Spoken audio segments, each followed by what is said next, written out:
నమస్కారం సత్యవాణి గారు. నమస్కారం అమ్మా. ఏమిటి ఇవాళ శనివారం అన్న నల్లని దుస్తుల్లో వచ్చారు?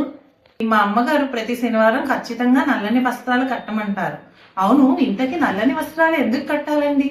శనివారము అంటేనే ఆ శనీశ్వరుడి వారం. శనివారం రోజు ఆయనకి ప్రీతికరమైనది నల్లని వస్త్రములు. కాబట్టి నల్లని వస్త్రములు కట్టడం వలన ఆయన ప్రీతి పొందుతాడు అని నల్లని వస్త్రాలు కట్టడం జరుగుతుంది. ఎప్పుడూ కూడా ఈ శనివారం రోజు శని అని అనకూడదు, శనీశ్వరుడు అనాలి. శనికి ఈశ్వరుడికి సంబంధం ఉంది. ఆయన ఈశ్వరుడు కూడా శనికి దండం పెడతాడు. ఎందుకు? మీకు ఒక స్టోరీ తెలిసే ఉంటుంది. ఒకసారి శని పడుతుందని ఈయన చెట్టు తొర్రలో దాక్కోవటం మనం ఆ స్టోరీని వింటూ ఉంటాం. అయితే ఎందుకు దాక్కున్నాడు, కారణం ఏంటి, శని పట్టడం అంటే ఏంటి, వీటి గురించి మనం ఈరోజు తెలుసుకుందాం. శని పట్టడం అంటే ఏమీ లేదమ్మా. శని ఎవరిని వచ్చి పట్టుకోడు.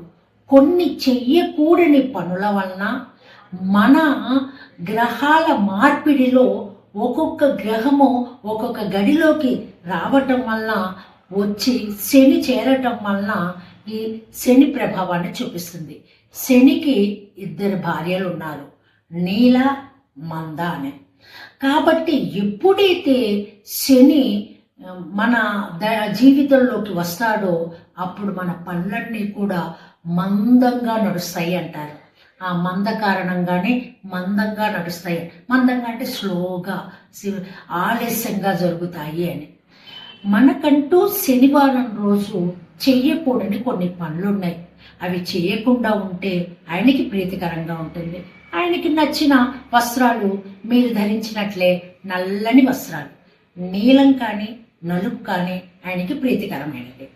శనివారం రోజు ఏ దేవుణ్ణి మనం ప్రార్థిస్తామంటే వెంకటేశ్వర స్వామిని ప్రార్థిస్తాము, ఆంజనేయ స్వామిని కూడా ప్రార్థిస్తూ ఉంటాము. కాబట్టి వెంకటేశ్వర స్వామిని ఆరాధించిన, ఆంజనేయ స్వామిని ఆరాధించిన శని ప్రీతిని పొందుతాడు. అలాగే పరమేశ్వరుని ఆరాధిస్తే శని మనకి ఎటువంటి నష్టాన్ని చేకూర్చడు. శని ప్రభావము మన జీవితంలో ఉన్నప్పుడు ఏం జరుగుతుంది అంటే మనం చేసే ప్రతి పనిలోనూ మందంగా, ఆలస్యంగా జరగటం, ఆరోగ్యం పాడైపోవటము, మనమంటూ నిద్రమత్తుగా మందంగా ఉండటము, అనారోగ్యాలు సంభవించటము, ఇవన్నీ జరుగుతాయి. మరి ఏం చేయాలి పరిహారానికి అంటే శనివారం రోజు మనం ఇనుము, కొన్ని రకాల నల్లని వస్త్రాలు, కొన్ని వస్తువులు, నూనె, ఇలాంటివి ఎవరికి ఇవ్వకూడదు, ఎవరి నుంచి మనము స్వీకరించకూడదు. మరి శనికి తైలంతో మనము ఎక్కువగా మనం వాడేది నువ్వుల నూనెను వాడతాం. నువ్వుల నూనెని శనికి దీపం కింద పెట్టవచ్చు. ఆయనకి నల్లటి వస్త్రాలని ధరింపజేయచ్చు, తైల అభిషేకాన్ని చేయవచ్చు, మనం నల్లని వస్త్రాలను ధరించవచ్చు. అది ఆయనకి ప్రీతి అవుతుంది. కానీ ఎప్పుడు కూడా శని శని శని అని మాత్రం వాడబోకండి. శనీశ్వరుడు, ఆయన కూడా ఈశ్వరుడే, శని ఈశ్వరుడు అనాలి. కాబట్టి శనీశ్వరుడికి ప్రీతికరమైన నల్లని వస్త్రాలు శనివారము ధరించటం సంభవిస్తూ ఉంటుందన్నమాట. ఇదమ్మా సంగతి.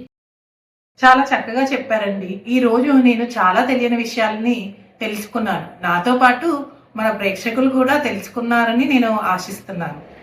ధన్యవాదాలు.